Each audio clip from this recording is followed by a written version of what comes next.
Let's roll, baby. Welcome into the Week 14 edition of Ringer Wise Guys right here on FanDuel TV. I'm John Jastremski alongside Cousin Sal, Joe House, and Raheem Palmer as we break down all the ins and outs for this loaded NFL card. So many games I can't wait to wager on. We'll try to follow up what was a great week number 13.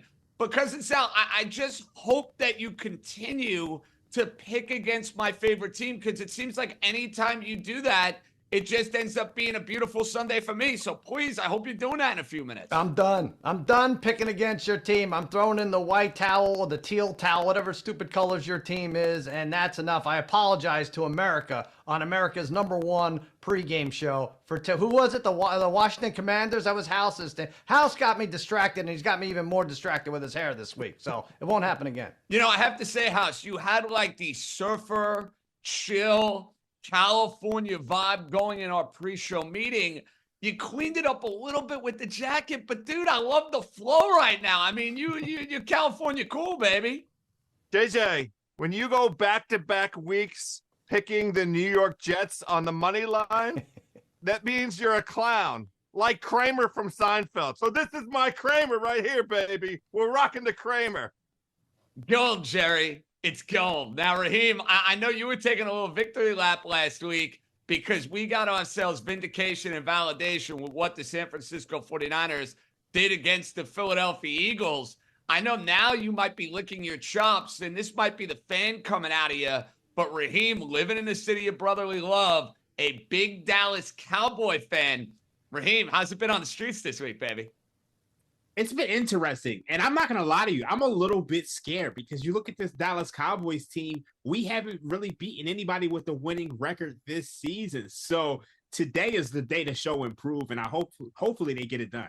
I love when we got Wheeze getting dropped on the show immediately 1 minute into the show, and we're getting a Wee thrown in there. I'm proud of you for that dream. All right, we got a loaded Week 14 card coming your way here on Ringer Wise Guys. Of course, the fellas will dive in with their wisest wagers of the week, and we'll try to stay hot as far as that goes. Dog of the week, where, listen, man's best bet, all sorts of great size, small size dogs that hopefully will come home to roost. We have that. We have our Ringer Wise Guy family meal where we get in the lab, put together our teases, parlays, a prop, whatever we're bringing to the dinner table, and we're going to see the future as far as some win totals, as far as odds to make the playoffs, win the Super Bowl, all that good stuff. Plus, after the show concludes here on FanDuel TV and we're on our digital platforms, the great Danny Kelly, who is one of the extraordinaires from the Ringers Fantasy Football Podcast, he's going to try to help Sal, House, and Raheem out, and me for that matter too, as we get ready for the last week of the regular season in fantasy football. I got a couple of teams that need to make the playoffs. You know, I got to pay for those holiday gifts coming up this week. But guys, let's get to our favorite part of the show. Now, we have all these parts of the show that are great and our favorites. But anyway, it's time to wise it up. So, Sal, I really hope you're picking the Tennessee Titans here for the Week 14 edition of Wising Up. It's your now time to shine. You have the lead. You have the T-box. Take it away. All right, listen, I do have to, I don't know how I could ever make up for that miserable Washington Commanders pick last week, but I'm going to try with the Cleveland Browns -1.5. Now, when we locked in our picks on Friday at the pre-production meeting, Cleveland was -3, and I remember thinking, do I want this at -3 with C.J. Beathard at quarterback, or would I rather have it at a lower number with Trevor Lawrence starting? So I asked you guys on the call, I was like, what do you think I should do? And one by one, none of you were there on the call. And I waited for like an hour, and it just never happened. So anyway, I've concluded I like this number now at -1.5. I don't know how Lawrence is back already. Remember, like a high ankle sprain was usually a 2 to 3 week injury? It was like when little Paulie had chicken pox. It was like, that's it. He's not going to school all week. And now little Paulie is back on Tuesday with the chicken pox. Everything's fine. It's a whole messed up world. But anyway, I like this Browns team. I like this spot. I love Joe Flacco right there in the saddle. He's hooked up with Elijah Moore. 12 targets last week. He's a real backup who throws downfield. None of this check down nonsense. I think he can move that offense, and that defense is very, very solid. They've allowed the third fewest yards per play. Browns are always banged up, but besides Lawrence, you have Christian Kirk out. You have Travis Etienne playing, but with a rib injury. I don't know what to expect, but Cleveland usually rolls at home against the number 5-1 against the spread this year. Uglyish type game. JJ, I say 19-13. Cleveland takes it that much closer to clinching a playoff spot. Well, like it's Sal, you stole my wisest wager, but as you said, the early bird gets the worm, so I give you the Cleveland Browns. You get it at a better number, and I like the Rams last week a ton. My handicap on a game couldn't have been more wrong, though. I thought it was going to be an ugly day for Joe Flacco, and all things considered, he played really well against that Ram defense until a late turnover in the fourth quarter. Now, House, last week, the Rams were your wisest wager. You picked against Flacco, and you got yourself a W. What do you have in store, my friend, for Week 14? Yeah, JJ, this week was a tough one for me because I don't really love a lot of the lines. I do like that Browns line, but the Cuz was there ahead of me on this call that nobody else was on. So I'm looking at what looks to be absolutely the richest game of the day, which is the Dallas Cowboys hosting the Philadelphia Eagles. And I'm focusing in on one particular aspect. It's the Dallas Cowboys team total. The number is 27.5. And the reason that I like this particular play is because Dallas is a truck at home. They're averaging 41 points a game at home. They've gone over their team total in all 6 of their home games. And this is once again a tough spot for the Eagles. They've been really on this gauntlet of just challenges. They had Dallas a month ago, and then the stretch of Chiefs and Bills and 49ers. And what we're seeing with this Eagles defense is an opportunity to strike and attack the middle. So that's where CeeDee Lamb likes to live. That's where Ferguson likes to live. And as much as anything, Dak at home is comfortable against this Philadelphia Eagles offense. In the meetings when he's going up against the Eagles, the Cowboys have put up 40, 41, 37, and 29. So over 27.5 for the Dallas Cowboys. For Dream's sake and Cousin Sal's sake, I hope they win, but I don't care. I just want them to score 28 points. Let's do it, House. Let's do it. Well, I think we're going to have a whole lot of invested for the Ringer Wise guys. House involved with this Dallas-Philadelphia game. I think you're going to see Sal and myself a little bit later on in this show involved in this Dallas-Philadelphia game. And Raheem, you're always involved because we're talking about and we're talking about your Dallas Cowboys. Speaking of it's time for your wisest wager for Week 14. I'm going to go with the Chicago Bears +3. I grabbed it at +4. I liked it at +3.5. I still love it at +3. Where do I start? First things first, Jared Goff in the cold. The weather today in Chicago is going to be 36 degrees, 13-mile-per-hour winds. You look at Jared Goff outside, 9-14-1 against the spread in December and January. So he really struggles in the cold. When you go back to that Week 11 game between the Chicago Bears and the Detroit Lions, the Bears led 26-14 with less than 5 minutes to go. They blew that 12-point lead. I don't see that happening here today. Justin Fields was dominant in that game. He scrambled 18 times for 104 rushing yards. DJ Moore put up a monster game, 7 catches, 96 yards, and a touchdown. And more importantly, you're looking at two teams with defenses that are headed in opposite directions. You look at the Lions. See, since Week 10, they've given up 30 points a game. They're dead last in success rate, 27th in EPA per play, 31st in dropback EPA per play, and dead last in dropback success rate. Meanwhile, the Chicago Bears, they're playing great defense right now. Since Week 7, they've been absolutely dominant. So I'm going to take the Chicago Bears. I think they win this game outright, but we're getting 3 points at home, divisional opponent. This is perfect. I love this pick, Raheem. Absolutely adore it. Jared Goff on the road in cold weather. Chicago playing much better over the last couple weeks. And I had Detroit last week against the New Orleans Saints. I got away with one because they had a 21-0 lead, and they easily could have and should have lost that game down in the Superdome last week. I'll take my Lion win, but I think you will be victorious at around 4 o'clock Sunday afternoon. Now, fellas, I'm going with the other marquee game of the day for my wisest wager. because to me, this is a kitchen sink game for the Buffalo Bills. Their season is on the line. They're coming off their bye, and they're taking on the Kansas City Chiefs. And I know what the narratives are. Chiefs with Mahomes, small favorite. They love covering numbers. Yeah, that may be true. But if you look at Buffalo and what they have done offensively over the last few weeks, Kansas City beat up on defense. Buffalo needing this game a heck of a lot more than the Chiefs. I think you're going to get a monster Josh Allen, kitchen sink type of effort from the Buffalo Bills. I like the fact that this line opened at around 2.5 and it's moving with me. That is always a good sign. And I think we're talking about the Buffalo Bills as the team that's making their move to try to get themselves into the postseason. Bills plus the 1.5. Bills outright. They get it done. Chiefs go and lose 2 consecutive games. Speaking of the Bills, and maybe a certain Bill, the Podfather is joining us. He's got a guest pick. Bill Simmons, take it away, sir. Hey guys, it's your buddy Bill. I'm here in Los Angeles where the streets are absolutely alive with Ohtani fever. You can feel it all over the place. You can just feel it. Just trust me, you can feel it. Bills Chiefs. FanDuel wanted me to get super frisky with a giant same game parlay with at least double-digit odds. So we're going to do that. I'd like the Bills to win the game, but we're going to take the Bills plus 1.5.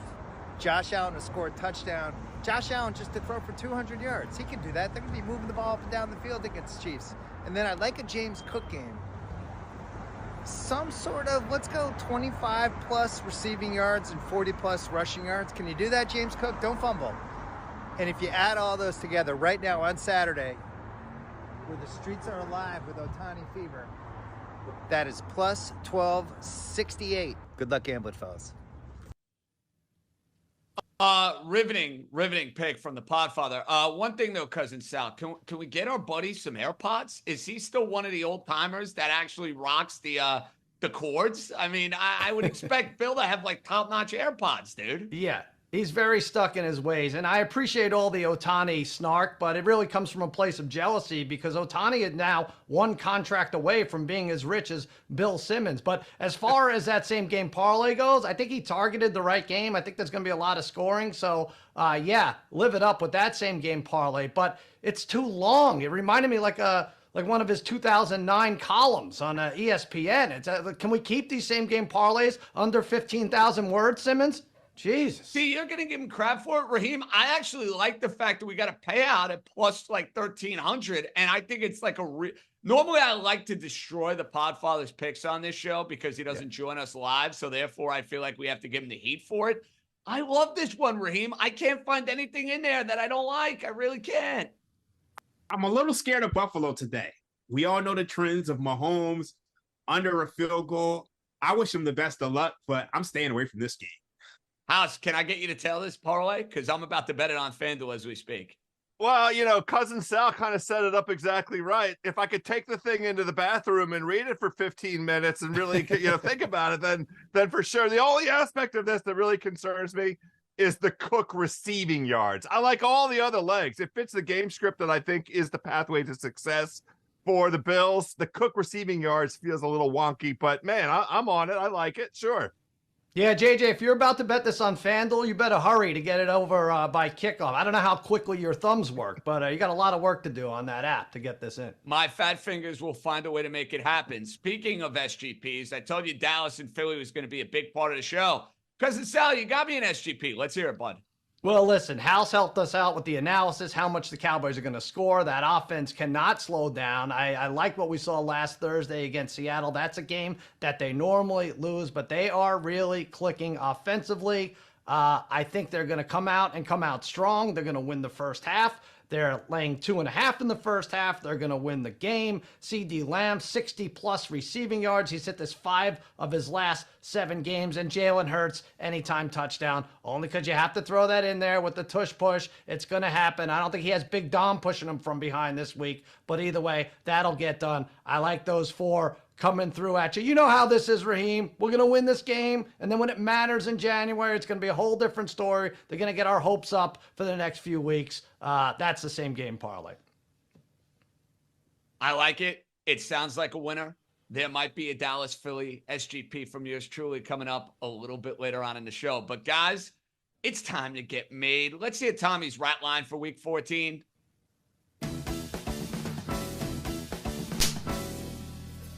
And I'm starting off the proceedings here, ladies and gentlemen, boys and girls. I think Philadelphia is a massive rat line today. One-sided rat.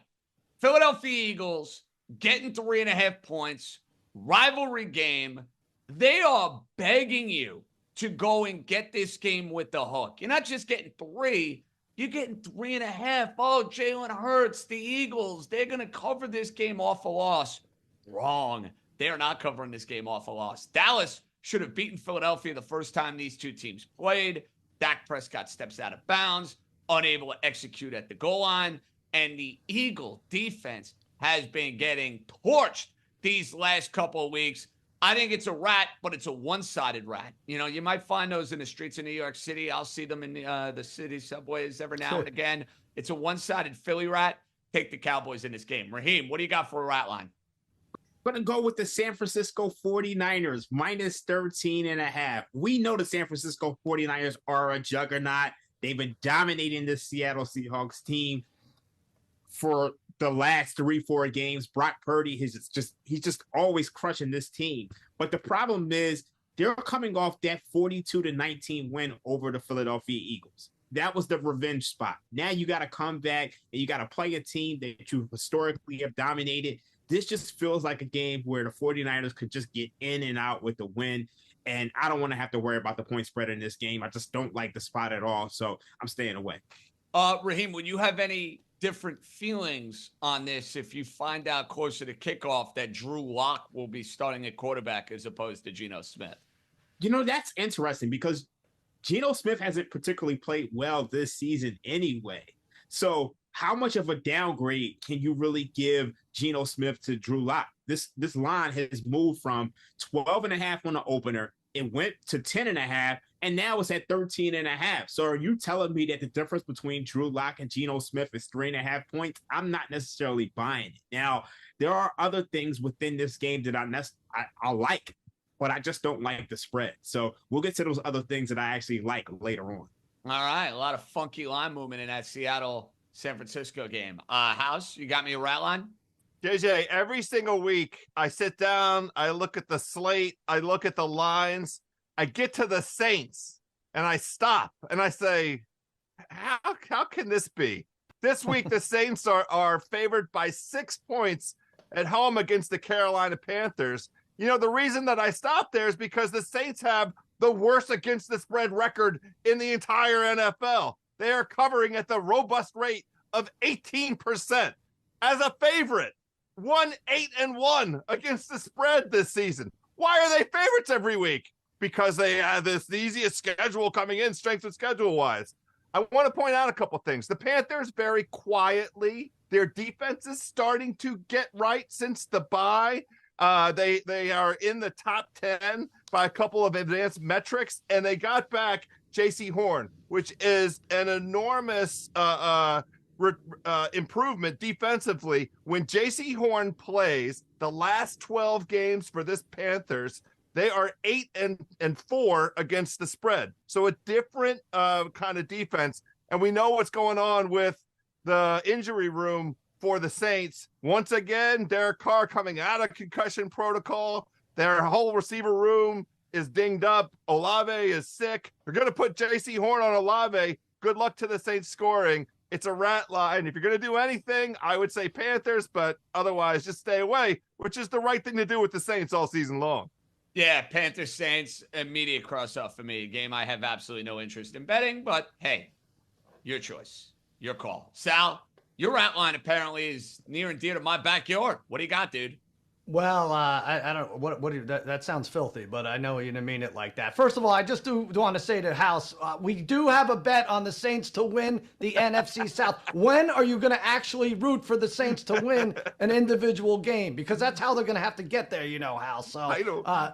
They can win this one. They won't cover. They can win. They have to win this one. This is the game they have to win. Ridiculous. But anyway, JJ, you're right. My game I'm focusing on, this is a rat if I've ever seen one. In your backyard, the Jets hosting the Texans, and it's only 3.5. At what point should the Jets be getting less than 6 or 7 points against the offensive rookie of the year, the guy who wrapped that up in October? The Texans look really good. They slayed the Dragon. They knocked off Denver, who had a 5-game winning streak. They pressured Russell Wilson. This is going to be a disaster, I think, for the Jets, and it's only 3.5. That's why I have to stay away. I can't even tell you who's quarterback for the Jets. They acknowledge Zach Wilson's the best of those 3 losers who throw the ball into the dirt every down. But Zach Wilson's like, nah, you know what? I'm good. I don't need to play the rest of the year. I couldn't even tell you what's going to happen quarterback-wise for these Jets. I think it's a massive stay away with weather and everything else. This could be ugly. This line is down at 3. Jeez. It is insane to think about the fact that the Houston Texans are now only a 3-point favorite against Zach Wilson, right. Robert Saleh, who's texting my buddy Joe Beningo, and Joe Beningo is giving him the 6-part plan on how to fix the New York Jets. Always good when the head coach of your team is chatting with one of us as far as trying to figure out how to get things right. That's a great sign for the Jets moving forward. But yeah, that line at 3, it absolutely stinks. All right, Raheem, you mentioned you had something else cooking for that Niners-Seahawks game. Well, it's time to start cooking, baby. What do you got for an SGP? I want to remind everybody before we get to that CJ Stroud is yet to cover as a favorite. So you definitely don't want to be taking CJ Stroud as a favorite. You want to be taking him as an underdog. Now, for my same game parlay, we're going to go back to the well. We played this last week. It worked out pretty well for us. We're going to go with the 49ers over 29.5 points. George Kittle, anytime touchdown, and Brock Purdy over 250 passing yards. Like I said before, Brock Purdy is 3-0 against the Seahawks. Average margin of victory, almost 15 points a game, has a passer rating of 111, 758 yards, 6 touchdowns, 1 interception in 3 regular season games and 1 postseason game against the Seahawks. So I think Brock Purdy's going to have a monster day. You look at this 49ers team outside of that 3-game stretch where Deebo Samuels and Christian McCaffrey were hurt. Brock Purdy had that concussion. They've been averaging 32, 33 points per game, and they've gone over their team total in 8 out of the last 9 games. So this team can score points.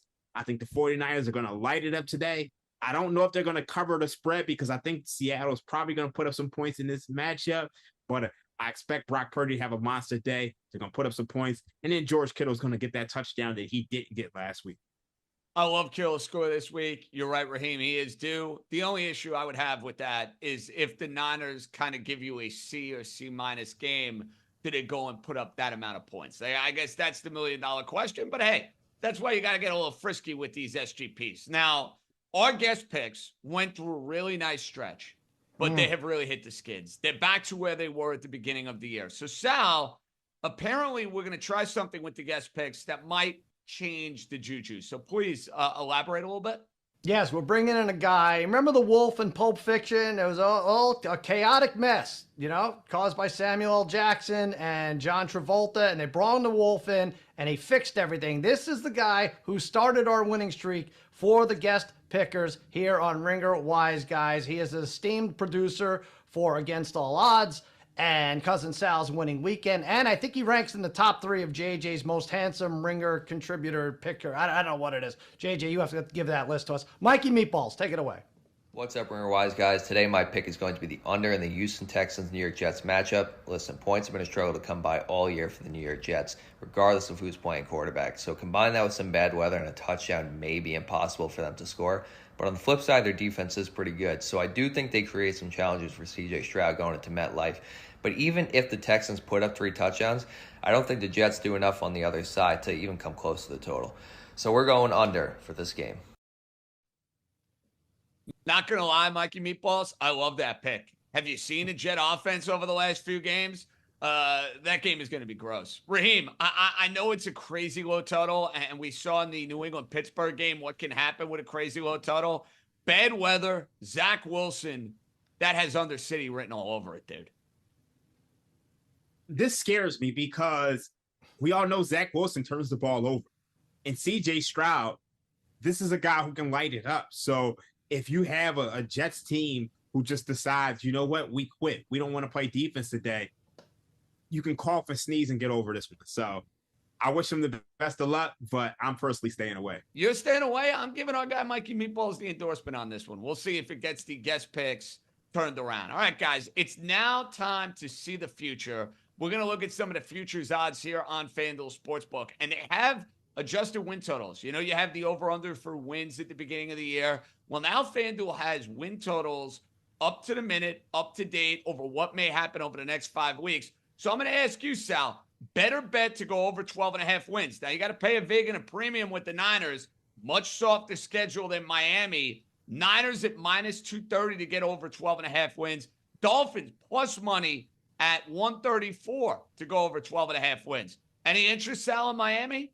Well, I totally understand why we're comparing them because they both happen to have 12.5 as their over-under. But that Niners VIG is high, but honestly, they could run the table the rest of the way or lose one game. Your Dolphins, on the other hand, JJ, here's what's good about it. I've picked against them enough. So anything I say negative, you should be doing a lap around your living room there. I think they're going to go 12-5. It's funny. I bet Florida State to have more wins in the beginning of the year than the Miami Dolphins. One of the fun cross-sport parlays you can make or props you can make on FanDuel. I have Florida State locked in at 12 because it's regular season. I think your Dolphins end up 12-5. Still have the Cowboys, Ravens, and Bills on your schedule. Do you think it's going to be a lot more than 12, or you think that number's right? And plus, who knows if they need that last week, week 18? No, I think that number is right on the money. I think they'll get one of the three against Buffalo, Baltimore, and Dallas. If they get the games against Tennessee and the Jets, you kind of can take it from there. So, listen, that's why FanDuel Sportsbook does a brilliant job with this stuff. You find the Niners up there. You find the Cowboys up there, Dolphins. Hey, you want to have some fun with adjusted win totals? You can have some fun with adjusted win totals. Guys, coming up here on Ringer Wise, guys, we got a lot more to do. We will have Man's Best Bet. This is the Joe House special where you'll find a dog of the week, something that might suit your fancy. We'll put together our family meal. All that more is coming up right here on FanDuel TV.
Welcome back to Ringer Wise Guys right here on FanDuel TV. And check out that lineup. They'll be coming your way later on this week and each and every week here on FanDuel TV. Thursday, 9 a.m. Eastern. It's Raheem Palmer, Joe House, John Jastremski for East Coast Biases. The boys get in the lab. They'll give you Thursday night football picks. They'll preview the Week 15 slate. There are Saturday games this week. We'll throw in the NBA action. We hit that Laker to win the in-season tournament bet. I hope they put the banner up at the Staples or whatever they call that crypto arena. I can't even keep track, but that's coming your way Thursday. And then, of course, Cousin Sal, they'll be in the lab. The full cast of characters Friday, 10 a.m. Eastern for Cousin Sal's winning weekend. All right, guys, it's now time for Wise Guys.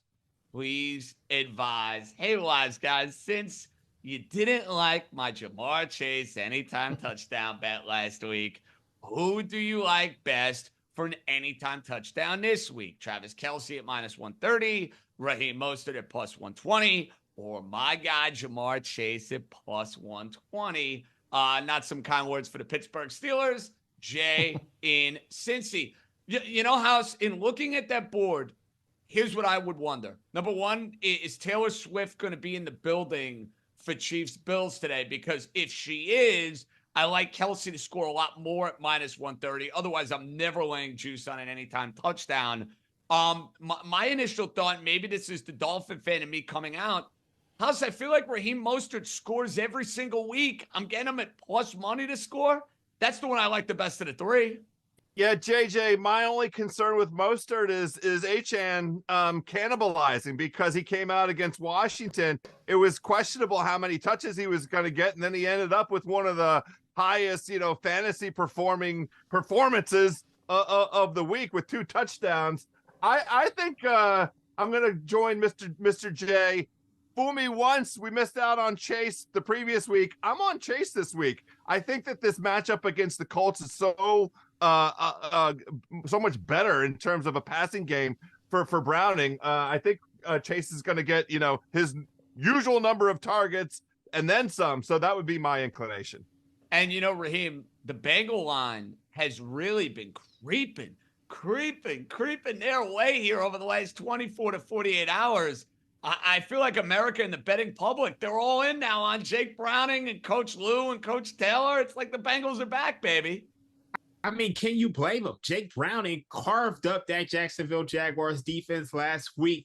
And I know there's not an option for all of the above, but last week we doubted this guy and he hit it. And when I look at these 3 options, I think all of them could hit.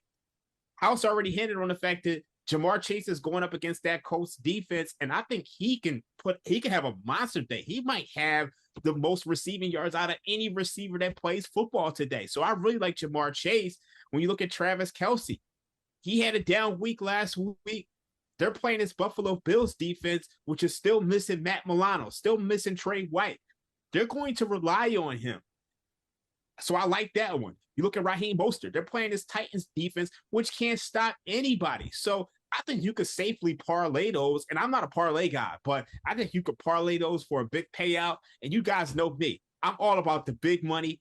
If you're not going to go hard, then go home. So play them all. I like it. 3 anytime touchdown scores, juicy payout. I'm going to do the math right now, Sal, on FanDuel to see what that would pay out. But for you, out of those 3, what do you like the best? I think it's smart. And by the way, if I'm Raheem, I'm betting Raheem Mostert every week. Somehow I have him in a parlay. I'd be so excited if it was a running back named Sal. There won't be. I can predict in the next 30 years, there will never be a running back named Sal that you could bet on FanDuel. But Raheem should hit it every week. And I think Mostert is the choice. I don't mind all 3 also, but I think that's the one. JJ, you should be screaming from the rooftop of every Brooklyn building about Raheem Mostert. He has 16 touchdowns. He has 14 rushing touchdowns and 2 receiving. I mean, people say Tyreek Hill, and of course he's an outstanding player, but what Mostert is doing, this is the most underrated player in the NFL right now. And also, your Dolphins team total, one way you could check if you're on the right track, Dolphins team total is 30.5. Chiefs is only 24.5. So that's why I would take Mostert over Kelce. All that nonsense you said about Taylor Swift doesn't factor in, but disregard that. We can maybe cut that out of the live show. So Mostert's the pick. That is a monstrous SGP. I'm just saying, I want it, Jay. And Cincy, I'm riding with you, buddy. Sal, it's funny you mentioned Raheem Mostert. There is odds, of course, on FanDuel to see who's going to have the most rushing touchdowns this year. You see that graphic right in front of me. He's the favorite at plus 180. McCaffrey's at plus 240. Mr. Brotherly Shove, Push, Jalen Hurts, he's at plus 300. Is there any fear, Sal, with the return of Devon Achane that plus 180 is not looking as appetizing? I mean, maybe a little bit. Now, I just screamed for Mostert for about 2 minutes and built him up, and now I'm going to take somebody else for this prop for most regular season rushing touchdowns, but it's not fair. I think right now it's Mostert 14, Hurts and McCaffrey have 12. But the other thing Hurts has, and why I'm taking him at 3-1, is he has 3 or 4 guys pushing him at the goal line at one time. If Waddle and Hill were pushing Mostert every time he had the ball at the 2, I would maybe change my mind on this. But I'm going Jalen Hurts. It's an unfair fight. It's like if we all raced to work in our cars and Raheem was towed by a Lamborghini. Of course, you would take Raheem to win this prop. So I'm going to go Jalen Hurts 3-1. All right, you like that plus money. Okay, House, speaking of plus money, it's now your time to shine. SGP for week 14. Yeah, I'm on this Chicago Bears situation. I absolutely love them at home against the Lions. Dream laid out the case. It was right there on the cusp as possibly one of my wisest wager as well. I have a 4-legger here. I'm starting with the Bears getting over a touchdown on an alt line, and I'm getting them under 50.5 total points because I have a game script in mind where this is not one of these shootouts. And the main reason for that is because Jared Goff, with his tiny hands, does not like playing football in the cold. Dream hit on some of the overall performance stats. The guy just will not throw the ball down the field. His completion percentage is far worse, even on shorter passes. But really, this is about the Bears defense. Very quietly, over the last 8 weeks, the Chicago Bears hired a guy named Phil Snow as the senior defensive analyst. Well, what's Phil Snow helped the Chicago Bears do? They're number 1 in interceptions with 10 picks, number 2 in yards per attempt, and their run defense is excellent. Number 1 in success rate, number 2 in yards per carry. This is an instance where the Bears, in conditions that suit their style, their preferred way of playing, have an advantage over the Detroit Lions. I think that all of the firepower with the Lions is going to be backseated. Last week, only they rushed the ball at the highest rate because Dan Campbell doesn't want to see Jared Goff putting the ball on the turf and throwing it all over the field. I think the Bears get there. Justin Fields over 64.5 rushing yards. All he's done is rush for over 100 yards every time they play the Lions. And then Goff under 237.5 in the passing yards. That's your 4-legger. It's paying plus 420, I think, which is a very nice number if you catch my drift. Let's go ahead and get this one done, fellas. I like it. The theme and narrative for Joe House, fade Jared Goff in bad weather in week 14. All right, guys. Joe House, this is usually your moment. This is your time to shine. It's time for Man's Best Bet.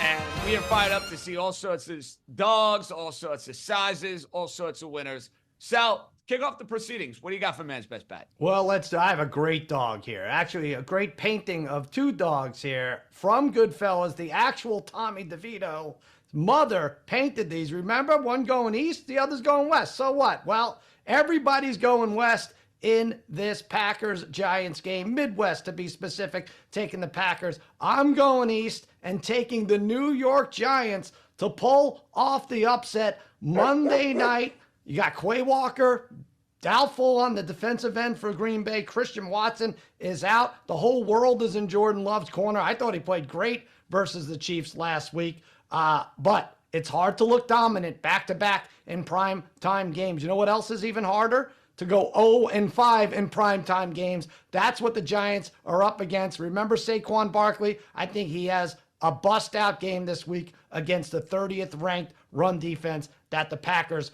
present. Giants get it together. Underdogs in low total games. Always, not always, but most of the time a winner. Big Blue wins this 20-16. Gives the MetLife hopeful something to be excited about just this once. There you go. That's my upset. I knew it was only a matter of time before Sal would get suckered in by the Tommy DeVito narrative and storyline. And I feel like he might be frying up some chicken cutlets maybe as he's trying to watch this bet and cash this bet. And a brilliant job by our staff here at FanDuel TV to get us that amazing graphic of dogs going in opposite directions. How about Beautiful that? painting. Beautiful, beautiful painting. All right, Raheem, man's best bet. What do you got? Okay, so I'm going to take this to the West Coast. My dog is Snoop Doggy Dogg. I'm going to go Las Vegas Raiders. Now, I'm not too crazy about a lot of the underdogs this week outside of the Bears, which I did take for my wisest wager. I'm not going to repeat that here, but I really like the Las Vegas Raiders here. I know Justin Jefferson is coming back. He missed 7 games with a hamstring injury, but Josh Dobbs has been horrible. This guy has had 6 turnovers out of the last 2 games. You're looking at a guy who he threw a ton of interceptions on Monday Night Football to the point where they were talking about benching this guy. And unfortunately, they don't have any better options. So they're taking on this Raiders defense. They don't blitz that much. And Josh Dobbs actually grades out worse when they're not blitzing versus when they're blitzing. So you keep this guy in the pocket and he's not that much of a threat. And more importantly, this line is just not the right line. Minnesota's on the road. They're laying 3 points.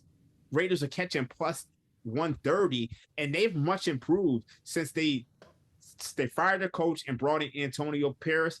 I think they get it done today, so I'm going to take a shot on the Raiders. I love it, Raheem. The Raiders have been a totally different team since Antonio Pierce has taken over. The only time they haven't covered a number so far is when they took on Big Bad Patrick Mahomes and the Kansas City Chiefs. I think the Vegas Raiders outright. Great way to play it in Week 14. All right, for my man's best bet, I couldn't believe this team was an underdog when the line came down. It might be a sucker. I might be getting reeled in here, but I'm going with the St. Bernard. You see it there. I got a little Colorado fever. How are the Denver Broncos getting points against that pathetic Charger team today? The Chargers stink. I mean, the Chargers, the idea that they are going to be laying points in this game is nonsensical to me. Denver has been a better team. Denver has played historically well in this divisional matchup. The Chargers, they scored 6 points last week against the New England Patriots. Please, Denver, better coach. One team going in one direction, the other team going in the other direction. Sal, this is the theme of your dog of the week, but I am taking it here with the Broncos. I wouldn't even mess with the points in this situation. Take them outright against Brandon Staley and the overrated Justin Herbert. Broncos, Broncos, Broncos. They get it done in Week 14. House, last but not least, the king of the dog, it's your time. Well, I tip my hand. We're in New York. It's a beautiful New York hot dog cart. Today's not the day to go get a dog from the cart, though. It's the worst weather forecast of the entire week across the entire NFL slate. Sustained winds, 25 miles an hour, gusting up to 43 miles an hour. Rain in the first half, getting heavier in the second half. And this is just an opportunity to see Houston put to the test, really. It's their first road game after 3 straight at home, and they don't have Dalton Schultz, and they don't have Tank Dell, and this offense is predicated on chunk plays. They lead the NFL in with 59 chunk gains, 20 or more yards. That's not going to be an option because of the weather, and that's not going to be an option against this Jets defense. Now, Houston's rushing offense is not going to carry the day for them. 27th on a per carry basis. So they can't get out and try and rush the ball early. There's going to be a lot of third downs. They've been held to under 20 points in 3 of their 5 road games this season. Guys, I don't have a case to make for the Jets. I'm not going to make an argument for how they're going to score the football. I have no idea how they're going to score the football. This looks like, to me, it's going to be a field goal kickoff, and in bad weather, all that variance, it levels a playing field. So let me have the, plus 150, plus 155, plus 160, wherever that number lands with the Jets, because it's a much more level playing field than what that number implies. Value on the Jets, Jets, Jets. Let's go, baby. Sal, I'm just glad that we're not bringing dirty water dogs to the Ringer family meal that's coming up in a few minutes. Nobody needs that for the indigestion, Absolutely. No. We're not going to do that. House will take care of them. We had some family meals, House and I. We're going to talk about that in a second. Well, I look forward to the family meals, but before we do that, we have an SGP coming your way. And I told you guys we were really invested in this Dallas-Philadelphia game. I also am going to get invested in Dallas and Philadelphia. You know my feelings. I like the Cowboys to get it done against Philadelphia on Sunday night. You have to take Jalen Hurts to score a touchdown every single week, because when the Eagles get inside the red zone, they get inside the goal line, inside the 5, you know how it's going to play out. You know how it's going to end. He's going to get at least one. CeeDee Lamb, he's been a monster. 80-plus receiving yards. I think he gets that done. And lately, Devontae Smith has been far more involved in the Eagle game plan. That parlay, a little under 6-1 on FanDuel Sportsbook. I don't like it. I love it. A full-legger. And it gets Sal and Raheem's boys. Should I drop a wee? I'm not going to drop a wee. I would feel dirty dropping a wee. But the Cowboys, they might as well be wee. For Sunday night. Now, JJ, hold on. You understand, JJ, same game parlay doesn't mean same as someone else on the panel picked 12 minutes ago, right? You picked the same thing I did. You're a thief. Okay. You stole my Brown pick. Now I'm stealing your parlay. We're even. That's what I'd say. Okay. We're even. It's my favorite game for an SGP. All right, guys. It's now time. Well, I don't even know what we have coming up. Is it the family meal? Do we have what? Scratches. There we go. See, this is how live television works. Sometimes you actually don't know what's coming up when you don't look at the rundown. I was too excited for that SGP. Here's who's in. Here's who's out. Kenneth Walker is in. Travis Etienne and Trevor Lawrence. Big surprise. They're in, especially Trevor Lawrence. Max Crosby will give it a go. Amari Cooper for the Brownies will give it a go. And Dom DeSandro, Raheem, your buddy, he's out for week number 14. Raheem, a pal of yours ran into our buddy Dom. Is that right? Oh yeah. I mean, this guy's heavy, and Watch. I'm not gonna say too much more than that. More ways than one. Yeah, I'm not gonna say too much more than that. Listen, we'll leave it at that. No more words needed. Speaking of heavy, let's get to that family meal. I knew it was coming. It's now time for the family meal for the Ringer Wives, guys. Chef House, you're in the lab. You've been thinking about what you're going to bring to the table. What are you bringing to the table, good sir? Yeah, JJ, you were worried about the dirty New York hot cart dogs causing indigestion. How about this? We're going to start off with a double B. We got the beef and bean burrito teaser this week. We're coming in heavy. I love the Broncos. You made the case for them as underdogs against the Chargers. It doesn't make any sense. So let's tease that one from 2.5 up to 8.5. And then we've been talking about the Buffalo Bills against the Kansas City Chiefs. We're going to tease the Bills as 1.5 dogs up through the 7 to 7.5. The Bills case is great. They're coming off the bye. They play very well against Kansas City. The last 2 regular season games, they've won those games outright. And the Bills in general don't lose by more than 1 score. They all 6 of their losses this season by only 1 score. Going back a couple seasons, they only have 1 loss by more than 1 score over their last 16 regular season games.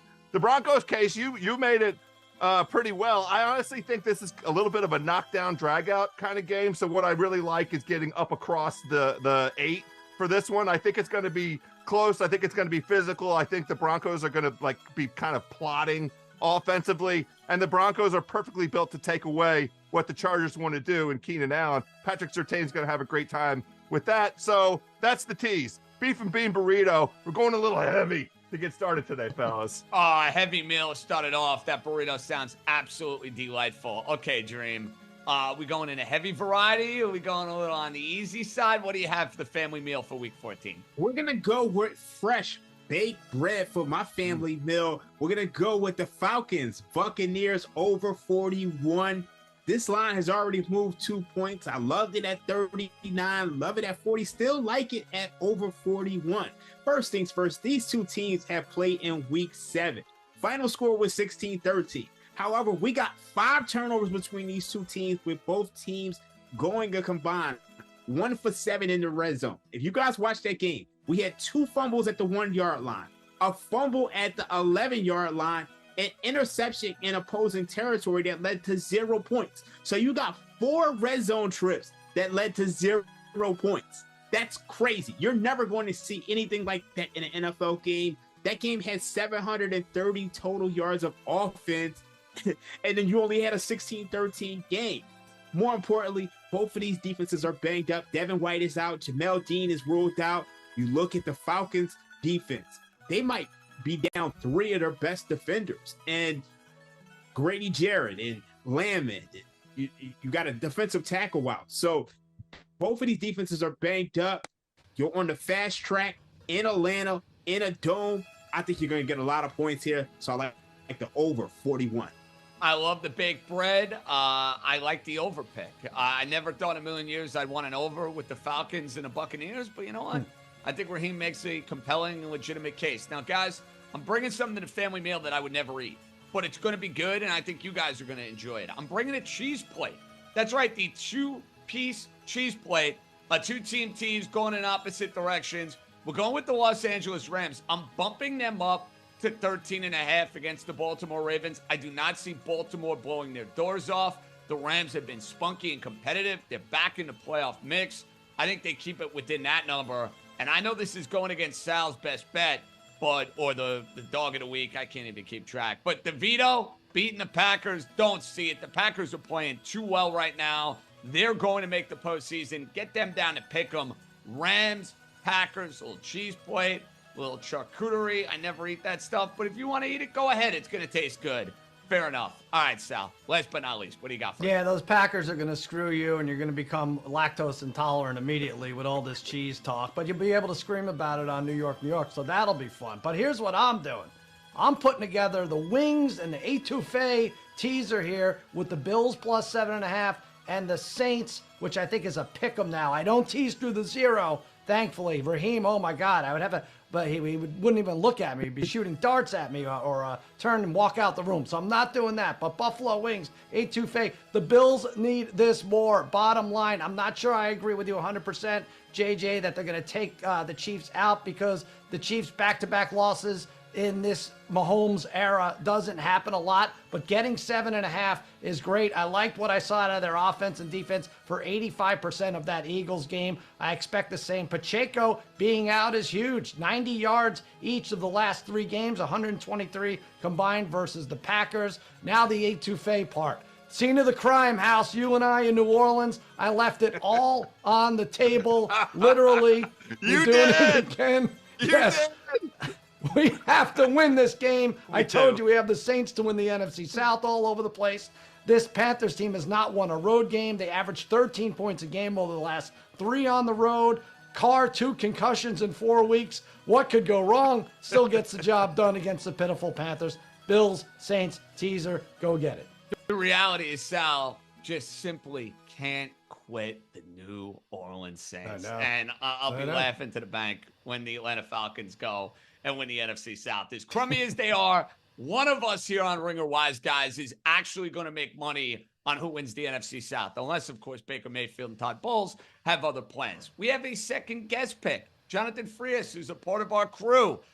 We're really digging deep here. The crew is helping us out. Hopefully they have some winners for us. John, what do you got, bud?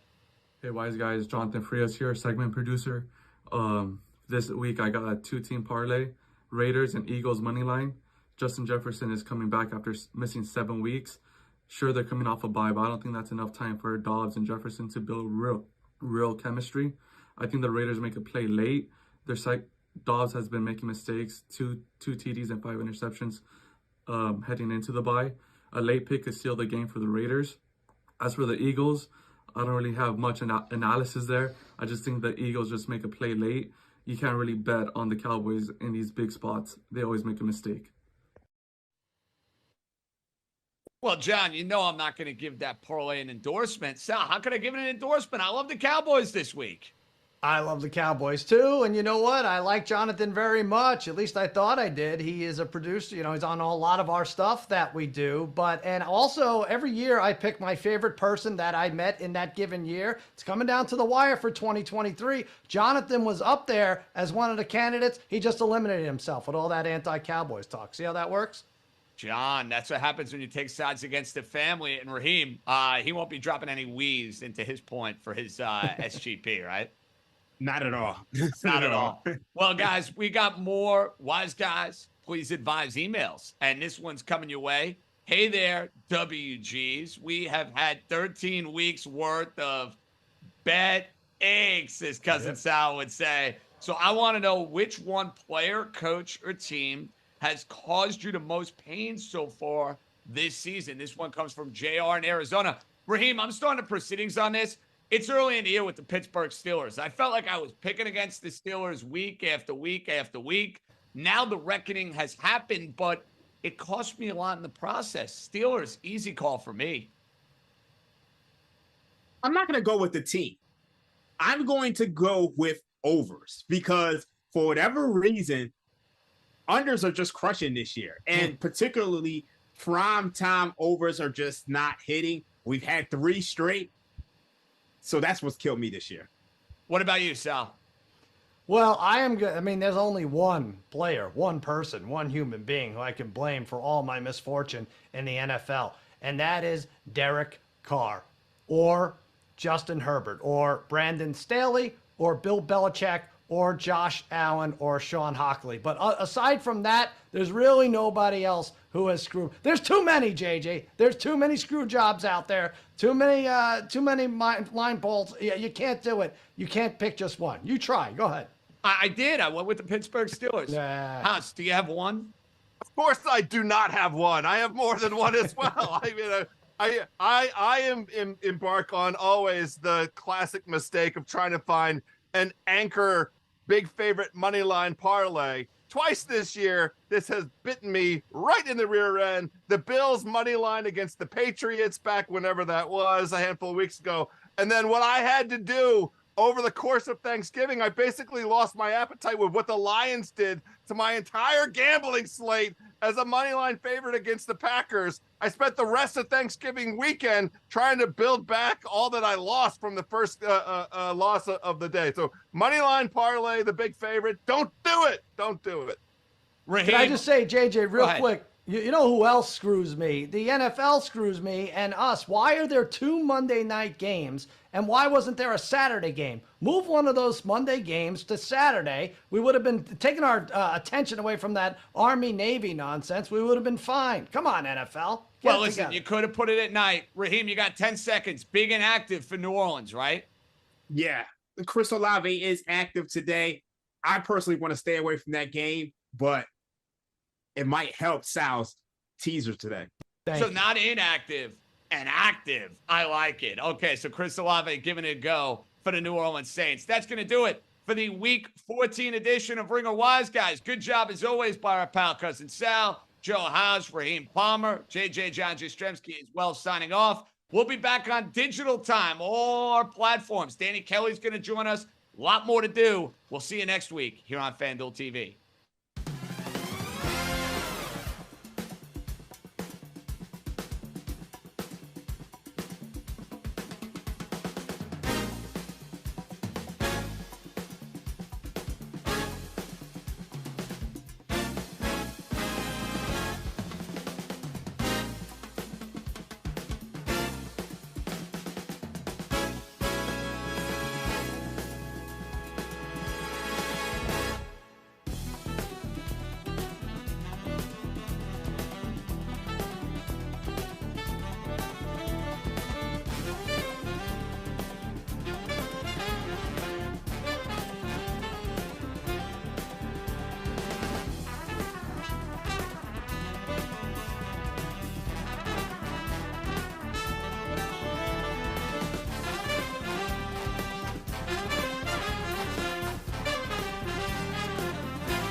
Welcome back to our bonus time here of Ringer Wise Guys on FanDuel TV. Now we're on the digital stream. I can't even keep track where we are, but we're everywhere. It's Joe House, Raheem Palmer, Cousin Sal, and John Jastremski getting you ready for Week 14 across the board in the NFL. Guys, let's hit some Maury Kessler honorable mentions, some games that maybe we didn't give enough love to in the full hour that we had on FanDuel TV. Let's start, Raheem, with this Colt Bengal line. The Bengals have really become a darling because the line has shifted quite a bit. You see now the Bengals favored, little under a field goal. Bengals coming off a short week. Indianapolis, one of those teams with tiger blood, they've been finding ways to win. But the market moving with Cincinnati kind of leans me in a Cincinnati direction if I had to play this game. Where do you stand on Colts Bengals? So I did like Cincinnati at +1.5, but this line's moved so much. Was there injury news that I'm just not aware of? Because not to me, at Luck least. is out. Not to me, at least. Sal, I mean, come on, bro. You had to go there. Yeah, I feel like I'm growing Andrew a beard, by the way. It's getting in that territory. Oh, yeah. Just saying. Sal, you have a feel on that game? Colts Bengals? I feel the same way as Raheem. It's a little scary, the line move here. You know, I feel with these emerging quarterbacks, if you will, the Jordan Loves, who I'm against this week, the Jake Brownings, who lit it up. He resembled Joe Burrow on Monday night. I don't know. Maybe there's some regression. We fell in love with Josh Dobbs, too, and now nobody wants any part of it. Short week for Cincinnati. I think they should be the better team. They're the more desperate team at this point, but I think it's a stay away. Listen, both teams pretty desperate. Both teams need wins if they're going to find their way into the postseason. House, it's amazing. I feel like the Colts every single week are like in the honorable mention category. Every single week. The power of Gardner Minshew, baby. Well, it's because you can't really put your finger on the pulse of what the hell they're going to do any given week. The one thing with the Colts is they're definitely susceptible to giving up a bunch of points through the air. But this game ended up, to me, being a stay away because I think we saw the very best that we're going to see out of Browning, and they're on a short week. I don't want to mess with this one at all, to be honest with you. Guys, let's get to our second honorable mention. And Sal, you hinted at this right at the end of the show.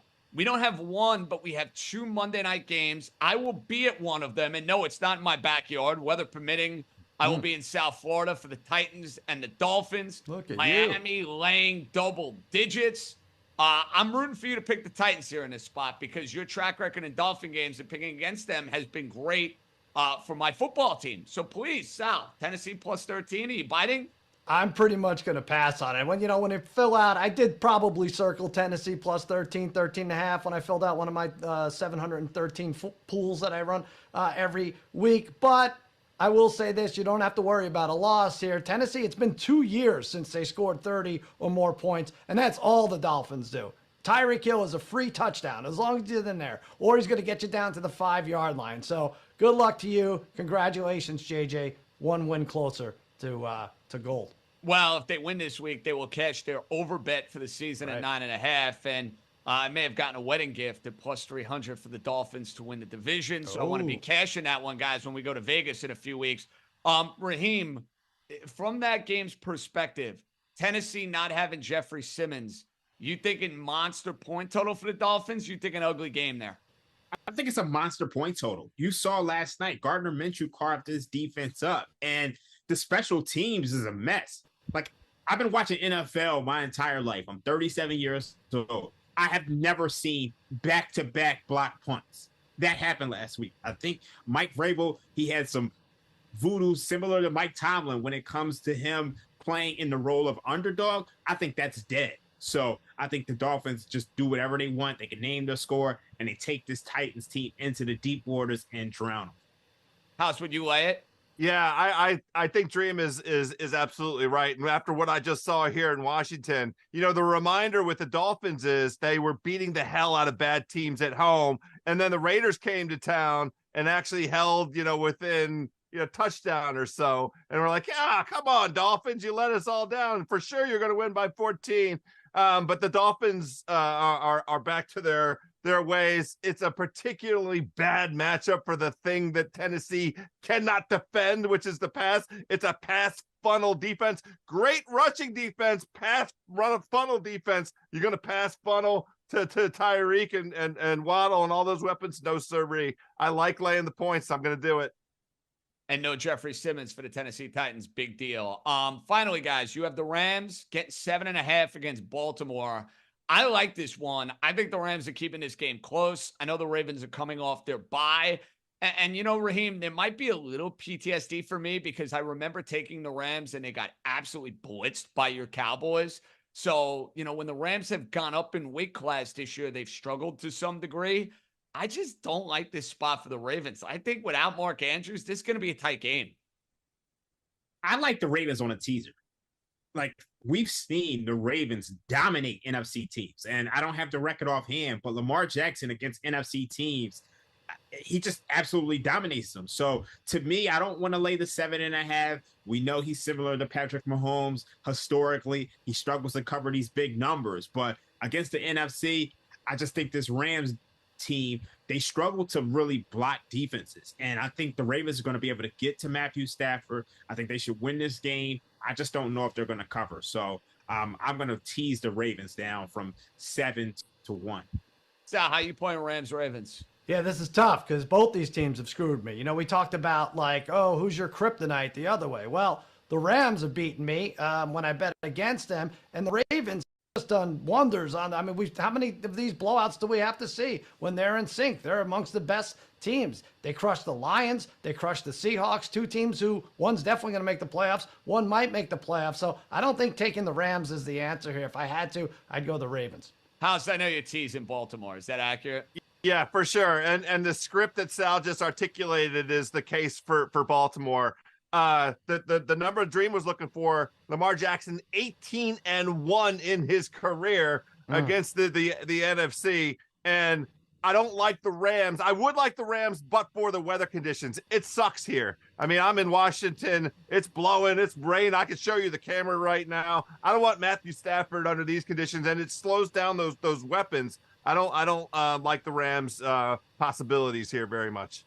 All right, boys, we're going to have our pal Danny Kelly from the Ringers Fantasy Football Show in a little bit. But before we hear from DK, it's Shield, it's Solak, it's Extra Point taken. Hopefully some winners, guys. I hope they're coming your way next. Let's get to the good stuff. Come on, Shield. You got to bounce back this week. You got to, I thought about last week. I wore, an actual shirt, shaved, no hat, and I did get 5 points last week. So I'm like, did I do that? I mean, I would love a 5, but then I'm like, yeah, but Shield, you got one pick against the spread, right? So I don't know if you need to do that. And I got lazy, so I didn't do that this week. All right, locks of the week. Start us off. Based on our conversations throughout the show, I think we might be on some opposite sides here. Let's see. What do you got for your first one? I'm on a side that I know for sure you're not on, which is the Falcons -2.5 at home against the Bucs.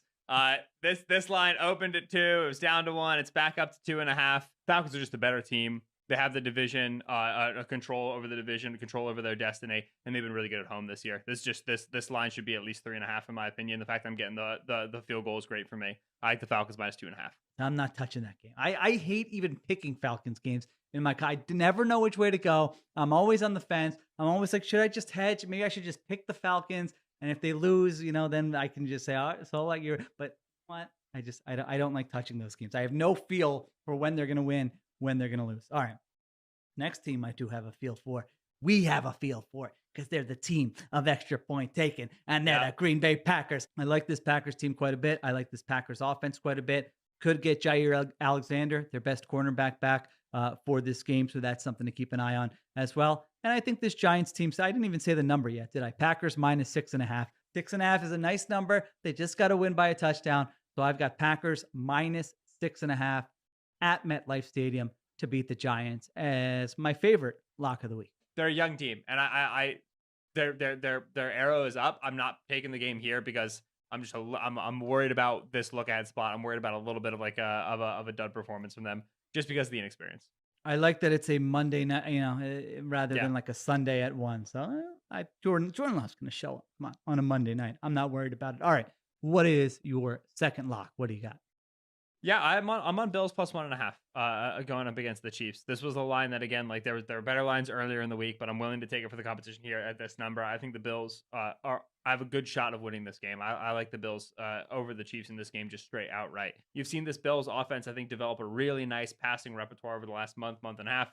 The end of the Ken Dorsey era into the Joe Brady era, where they're using Dalton Kincaid more and they're using Khalil Shakir more, and they've just found more weapons, more responses, which is really how you have to beat the Chiefs. Chiefs historically, Steve Spagnuolo, so good at taking away your wide receiver one, right? So this is not your Diggs game It's your Shakir game and it's your Kincaid game. And I think you have nice matchups there, especially with Kincaid working over the middle of the field. The lack of Brian Cook as well. This team really relies on versatile safeties. They're putting Mike Edwards out there. He's played well for them, but I don't think he gives you the range that Cook does. I think it'd be a game for some big shot plays as well. Gabe Davis game in the books. I think that it's all about the Bills' alternate receivers. I think they have nice matchups against the Chiefs. I think it's going to be quite a lot of points, and I like the Bills in a shootout, especially if there's no Pacheco. My goodness, it has just felt like 7 different seasons for that Bills team this week. Just more stuff happening for them. So I like the Chiefs. It might not always look pretty. It might not be a great win. I don't think they're going to blow them out. I think we're going to get a good game. I think their defense is going to have trouble, but I think their offense is going to do just enough, and the Chiefs are going to win this game and cover the 1.5. So there you go. All right, what do you have for your third lock of the week? All right, I have a couple that I'm poking around on. I have Bears +3, previously discussed. I have Bengals -1.5 at home against the Colts. And then the one that I think I want to take is Seahawks +10.5 on the road against the Niners. You want to go a little oppo? Because I'm on the other side of that bad boy. Right, let's do it. We're absolutely doing it. Let's do it for the content. All right, give me the case for the Seahawks. For 3.5 quarters, that Dallas pass rush was not having the dominant move Geno off his spot. We're winning the game performance. Like, this offensive line is in my opinion steadier now, more reliable now than it was to start the season. I think that 10.5 is just disrespectfully large for a team that has as big of an offensive weaponry, as big of an offensive firehouse as the Seahawks do. So I like them +10.5. That Seahawks defense is not consistently stopping this 49ers offense. I will be shocked if we're talking about more than like 2 punts in that game for the Niners.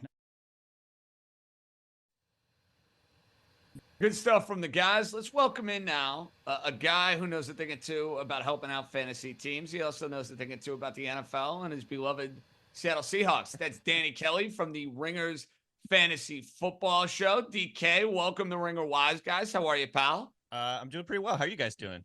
We'll see. Ask me that question in about 3.5 hours or 6.5 hours, and I'll be able to give you a better answer, but that depends on a couple of wagers that might go down between 1 and 7:30 on the East Coast. DK, let's start with your Seahawks. Yeah. Got off to a good start. They have kind of flamed out here over the last couple of weeks. They were a heavy favorite to make the playoffs. They were -200. They were -300 just 2 or 3 weeks ago. Now they're +200 to make the playoffs. Yeah. Gauntlet of a schedule. Niners Sunday, Philadelphia the following week. Where do you stand with Seattle as far as their playoff chances? I think it's tough just because, like you said, they have today against 49ers. It's going to be a really, really tough one. Geno Smith's not even healthy. Then they got the Eagles, Titans, Steelers, who are a good defense, Cardinals. And you have the Rams, who are starting to get hot right now, I feel like. And so, I think their defense is kind of going in the wrong direction, the Seahawks' defense, and their offense is just kind of hit or miss. Obviously, last week, the offense looked great, but the defense looked horrible. And this midseason trade that they made hasn't really worked out all that well. And so, I don't know. I feel like they're going in the wrong direction for the playoffs personally, but still enough time, to kind of get right on defense and hopefully trying to squeak in.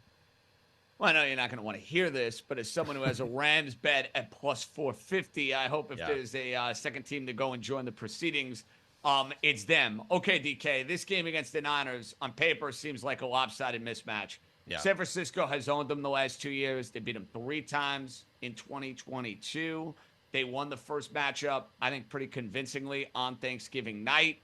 We don't know if it's going to be Geno Smith. We're talking about that being a game-time decision.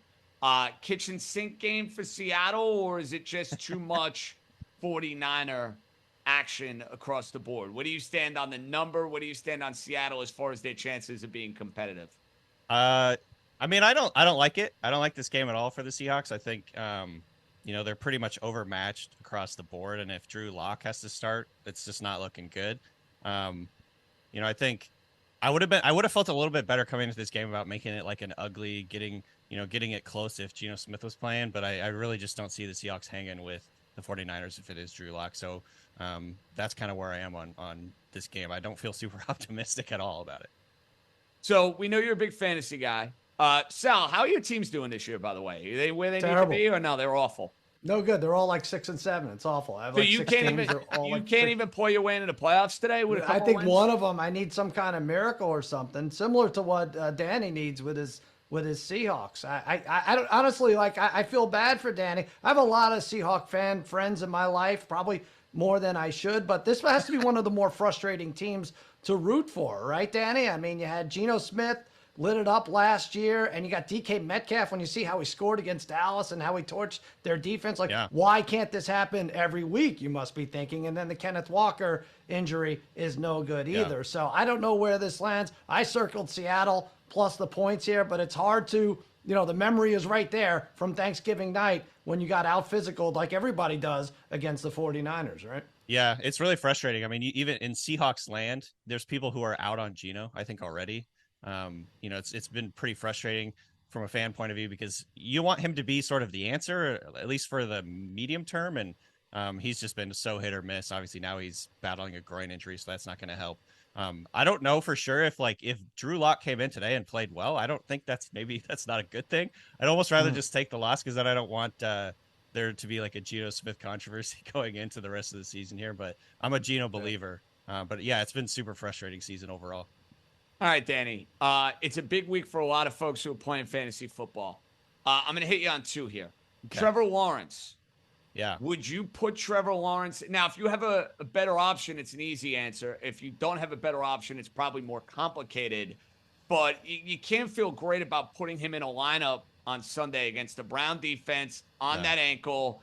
And the idea that maybe he re-aggravates it and maybe he has to come out of the game. Is he a guy that you're avoiding this week at all costs? Yeah, for sure. I think obviously the ankle injury isn't concerned, but he's also probably not going to run around a lot. I think he's had a rushing touchdown in the last few games, so that's obviously been a big boost to his fantasy scores.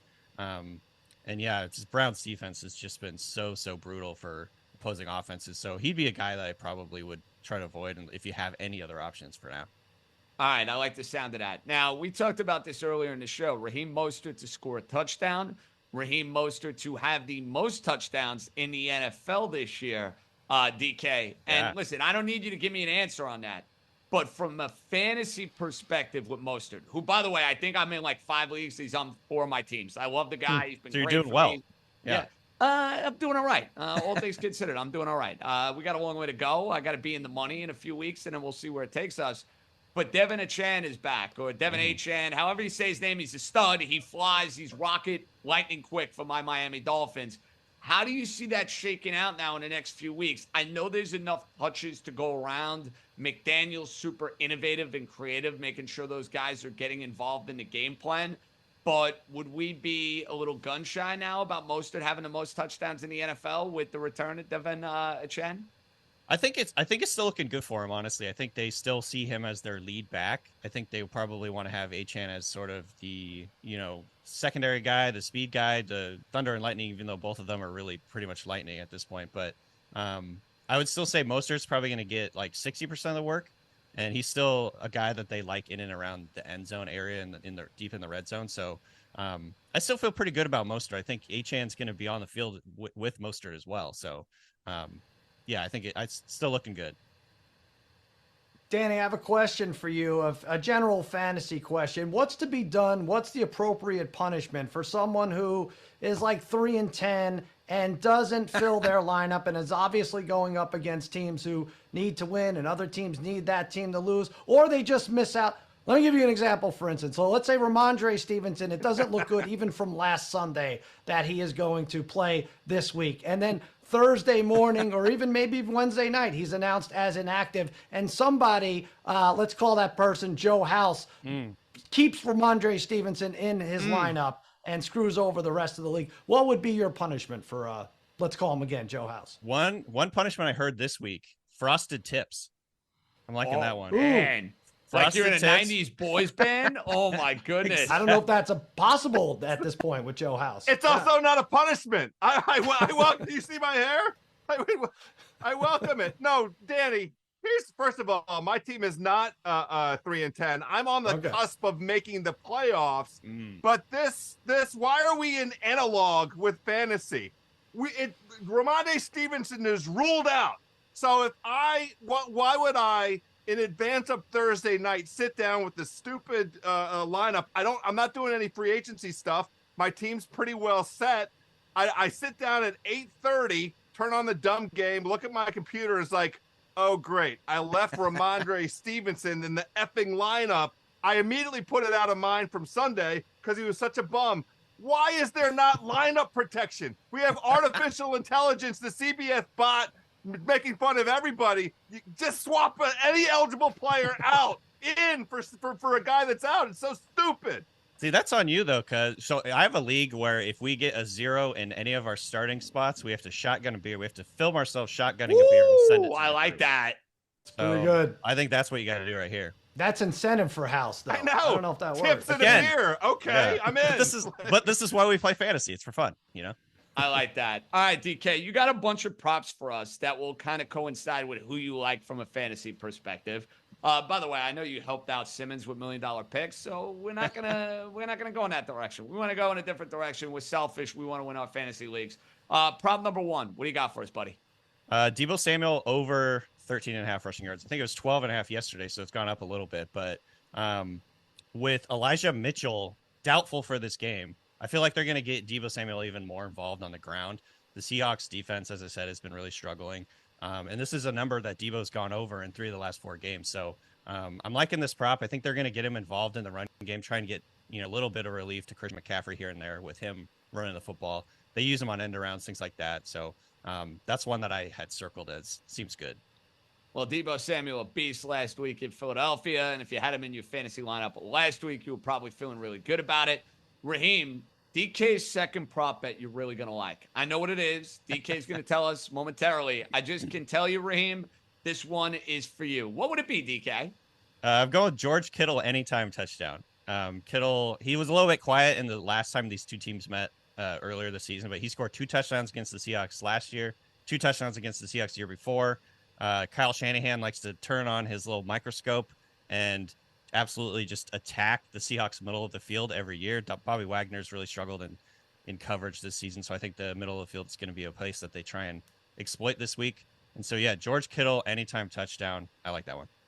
Raheem, I know you're feeling that as a part of that SGP you put on Ringer Wise, guys. Ain't that right? I'm definitely feeling it. I had his anytime touchdown last week. It was the only game in my same game parlay I missed. So I added it this week, and I think we're going to get there. So great minds think alike. I appreciate you for having that one. Yeah. George Kittle, yo, Raheem, make sure you get it done. And now you got to take care of our guy, Danny Kelly. Danny, before you give your third pick for the show, we got a YouTube comment from Law Smith. House, you'll like this. Apparently, Law thinks you look like an evangelical preacher that steals donations. So any thoughts on that, House? Yeah. What's the show on HBO? I'm that guy for sure. Righteous Gemstone. Righteous Gemstone. There we go. Absolutely. Yeah. I mean, everybody knows I'll pick a pocket in a heartbeat. Sign me up. Sal, I don't know if you watched The Americans a long time ago. Is House giving off some Pastor Tim vibes? Oh yeah, that's right. That's right. You know what? We may have to send him on a train to nowhere to see how his picks do. I love it. I love all the Joe House stuff. I love all the Ramondre Stevenson. Big Joe House fan to this week. House, I'm digging the hair, by the way. I think it's fantastic. I think if it ain't broke, don't fix it. The flow kind of suits you well. It suits you well. Unrelated. Has anybody started watching Bookie yet on HBO? I am in. Is anybody else in on this show? It's been on my list to watch, but I've been watching so much basketball, so much NFL that I haven't gotten a chance to watch it. But I'm gonna start it this week, so I'm excited. Sal, it might hit too close to home. It might hit too close to home for me. I'm not sure, but you give the endorsement. I do, and I was thinking of DK. You'll appreciate this. The first time I ever met Sal in person, I did not realize that he writes all of his bets down on like a little notepad, Like, I'm like, dude, this is not on the notes app on your phone or anything along the lines of that. Do you still have the notepad? Please show. Old school. Everybody. Yeah, it's not a notepad. It's an actual piece of paper, and it goes and goes and goes. And by the way, as December fills out, so will this sheet. It's gonna be bad. So hold on a second. It is the same sheet for the entire football season? No, that's one piece of paper. You kidding me? I have 47 bets a week. That's what I was thinking. Okay, so it's a daily piece of paper. Yeah, but out of Sal was a real wise guy because all of the That's right. bookies that I know, they do that as well. Yeah, well, There you that's go, why man. I was inspired by it, because in this show that I'm watching on HBO with Maniscalco and whatnot, That's how he's doing it, man. DK, he's jotting down the bets like it's 1985. And I 749. What do you got this week? Dallas 3.5. There you go. There you go. So DK, you gotta move on to an Excel spreadsheet. No, I like keeping it out and written and, for everybody in the feds to be able to take over as soon as they walk into my house. I like it. You're totally screwed. Totally screwed. What did Stringer Bell say? You taking criminal notes on a conspiracy? That's right. Oh, my God. DK, you never know where we're going to go at the end of the show, so it kind of went on a little diatribe there. I apologize. You got one more pick for us. Please take it away.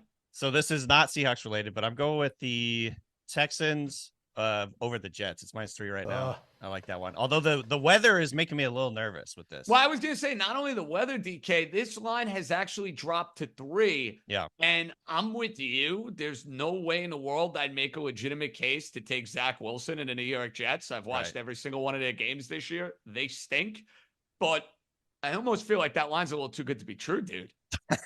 Honestly, yeah. And again, the only thing that's worrying me right now is the weather, but I still think that the Texans will be able to run the ball enough. They'll be able to, I still think they'll be able to move the ball a little bit through the air. I just don't see Zach Wilson coming in and giving them a chance. They're going to have to run. And also, by the way, Breece Hall's banged up. So that means more Dalvin, which isn't good for the Jets offense right now. I don't like any of the Jets receivers outside of Garrett Wilson right now. I don't know. I just can't see the Jets scoring a lot of points in this game. I think the Texans will wear them down and, pull away late in the game. More Dalvin. If this were 2020, I'd be all about more Dalvin, not 2023. Right. Danny, we're heads up. I gave out the Jets as my money line pick for a bunch of the reasons that you just mentioned. The weather being the most prominent, and what that means in terms of chunk plays potentially for Houston, plus the injuries to Tank and to Schultz.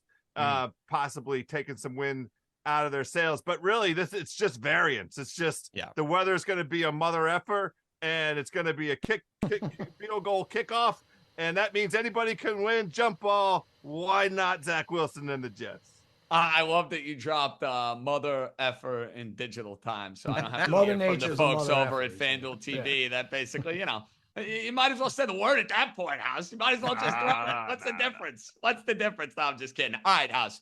You like the Jets. You heads up with DK. Weekly specials before we say goodbye. You have one for us? I do. I'm on Zach Moss today, and it's a function of him getting touches with Jacobs being out, and he got 19 touches. Jonathan Taylor.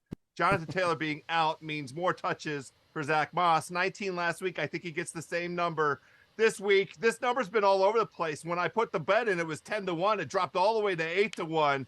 But this is really a function of my guy, Zach Moss, going up against the Bengals rush defense. Tennessee only got 50 yards or so against them. I like him this week, 85 to 100. That might win the Sunday. Whatever the number is now, 9-1 or 10-1, try and do it. Sal, weekly special. What do we got? The house is all over the Zacks this week. Zach Wilson, Zach Moss. I think he's sprinkled a little money on Zach from Saved by the Bell on FanDuel. There's a little prop up there, but I am going with lowest scoring game, Panthers and the Saints. You're getting plus 750. You did get, for some of the other games, Texans, that Jets game, you're going to get plus 350. Same with the Browns game, plus 350. 750 is a good number. I know it's high because it's in a dome, but also let's look at the teams playing. The Saints take hours to move the ball and no Taysom Hill at the goal line to punch it over. And believe me, the Panthers, it will look like they're playing outdoors when they're on offense. It's not Bryce Young's fault. He's pressured more than any other quarterback. They have bottom dweller offensive linemen, so I don't think they move the ball at all. I like plus 750, maybe like a 13-5 final, something stupid. Saints, Panthers, low scoring. Sign me up. Raheem, quickly, final weekly special. So I had this before Geno Smith was deemed questionable, but we know the 49ers are going to score a lot of points. I know a lot of people think the Cowboys easily going to be the highest scoring game, but you're not getting a lot of value on there. I broke down why the 49ers are going to score a lot of points in this game. So 49ers Seahawks highest scoring game plus 650. Wow, I like it. Rolling the dice a little bit, getting that play at plus 700. Danny Kelly, thank you for joining us here for bonus time on Ringer Wise Guys. What is, quickly, 10 seconds or less, what is your biggest pet peeve with fantasy owners? Probably not setting lineups correctly. There you go, House. You know what? You don't set your lineup. You got a shotgun a Leave the Zoom. I House. like that. I like that, Danny Kelly. That's got to be enforced in some of the leagues that I'm in. Thank you for joining us. Continued success, and I'll see you Super Bowl week. All right, buddy? All right, thanks, fellas. Appreciate it. There you have it. That's going to do it for bonus time here. Ringer Wise Guys. Good stuff from Cousin Sal, Joe House, Raheem Palmer, John Jastremski signing off. We'll see you same time, same place next week. Cash those tickets. Let's do it. Enjoy Week 14. Be good, everybody.